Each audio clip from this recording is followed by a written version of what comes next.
All right, so we want to start with what is given to us in the problem that's possibly not going to appear in the free body diagram. So we're given the diagram itself.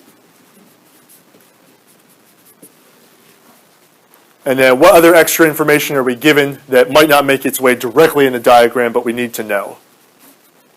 What do we need to find? Well, we still have the given step. So the find step will put that stuff in. But what other information are we probably going to need later? Yeah. Distance values. We could write that, but that's probably overkill. That'll make its way into the drawing. Yeah. The weight of the flower pot. More correctly, the mass of the flower pot. Right, and that's an important distinction here, the mass of the flower pot, because masses do not appear in free body diagrams because masses are not forces.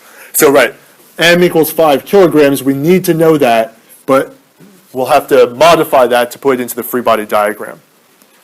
Again, you can go back and add more things to the given, but the stuff we do here should exist and be useful independently of the problem statement and the drawing that we're given.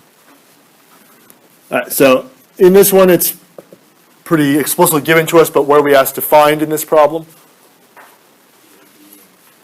Right, so what we're calling TAB, which is going to be a tension in rope AB, and what we're calling FBC, the force in that rigid link from B to C.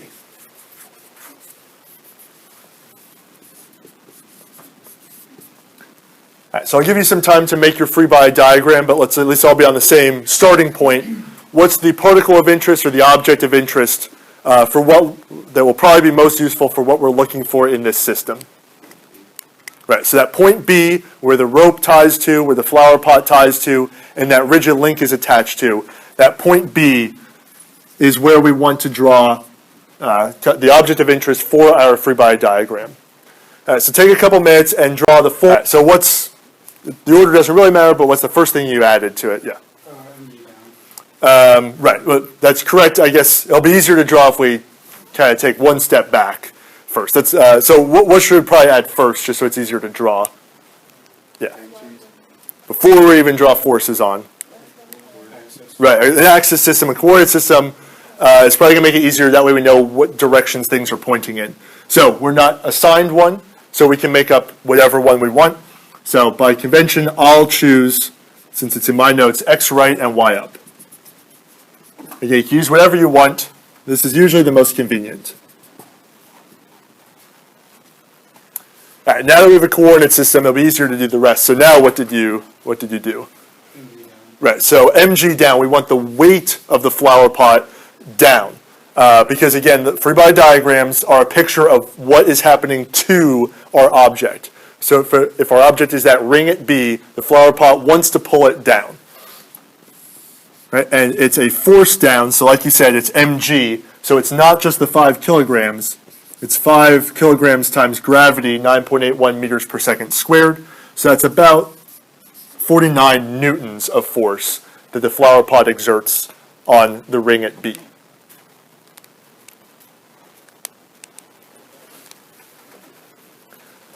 Right, what else do we need to add to our free body diagram? Yeah. Right, so we have two things that potentially, I'll say generically, the forces from the rope and the force from the link. So let's start with the force from the link, since we'll start there. So the link can push or pull on point B, because it's a rigid body, it's a rigid member. The rope can only pull on point B. So that's why by the convention I'm using T for AB because it can only be in tension. I'm using F to name BC because it's a force. So it could be compressive or tensile. So, but I'm going to make the assumption, and this is in the previous slides, I'm almost always going to make the assumption of tension when I do pretty much any of these problems. So for BC, I'm going to assume it's in tension, meaning I'm assuming that it's going to be pulling on point B. I could be wrong, and the math will let me know, but that way it's easier to be consistent this way. So the force in BC is going to be up and to the left. And it's going to be directed along link BC. So what other information at this point should I include with the force BC? Yeah. Angle. Right, so I need some way of telling its direction. So as the slides said previously, for 2D particles, if you use the angle or the ratio triangle and or the coordinates of, say, B and C. All of those are acceptable ways to indicate, to be able to find the direction of this. So based on FBC making a 60, 80, 100 triangle, I chose to represent this as a ratio triangle. So it actually simplifies down to a 3, 4, 5 triangle. You could alternatively find what that angle is in here, and you could write that, that would be okay. Or if you put that this is the origin, and this pointed towards point C, which was located at negative 80, positive 60, and you put that coordinate on, that would also be okay. Any or all of those are fine. Just so it's less cluttered, I'm going to get rid of this, but that was another option. So I have the ratio triangle, so I can find the direction of force BC. Then I want the force in, so I have the direction, and I don't know its magnitude, but I'm calling it FBC. Then I need the tension in the rope. So I need the tension in AB. So again, I have the option then of how to represent its direction.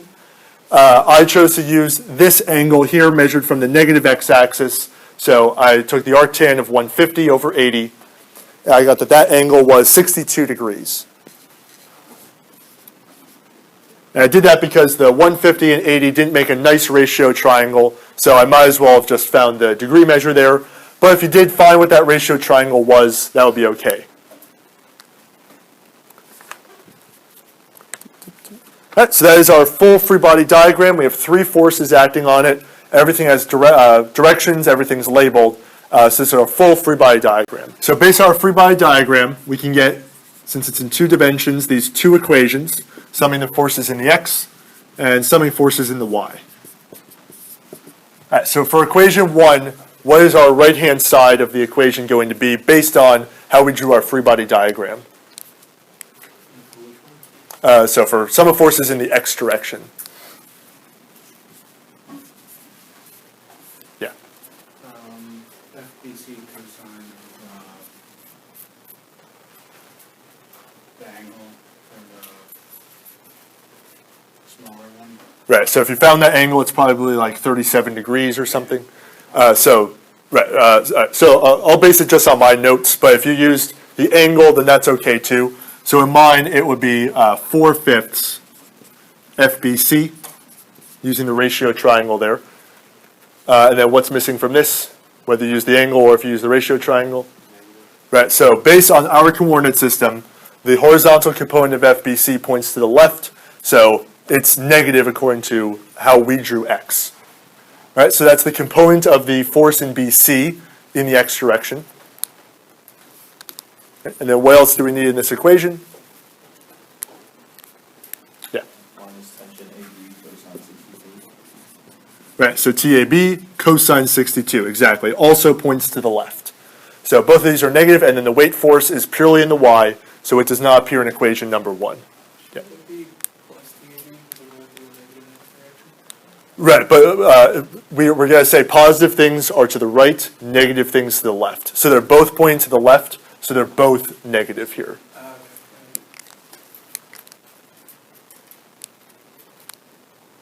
Right. Questions on equation 1. Equation 1, we have 2 unknowns in it, 1 equation, so I'll put it aside for now. We can't get either of them numerically. I'll save all of that stuff for the solve step. All right, so 2 unknowns, 1 equation. So our second equation, sum of forces in the y. So what forces are going to act in the y direction? Right, so 49 newtons down, so negative 49 according to y being positive up. I will include the newtons just so we remember that. Yeah. Plus 3/5 force BC. Right, so the vertical component, so the 3 over 5 BC, and that component is positive for BC. And then one more force. Right, so TAB, sine 62 is the vertical component, and that also points up. All right, so we have 2 equations, we have 2 unknowns. If we look at the find, both TAB and FBC are unknowns. So at this point, we know that we have enough equations for our unknowns. It's a solvable system, and it's going to give us the 2 things that we're interested in. So now we can move on to the solve step. Let's say TAB, the numerical value, yeah. 39.7. TAB, nope, not 39.7.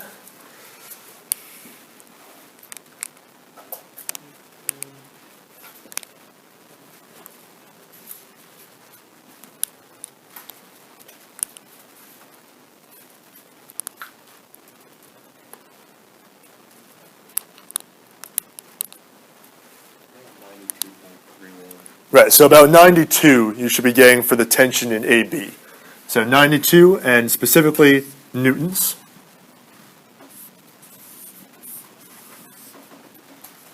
And what do you get for the force in BC?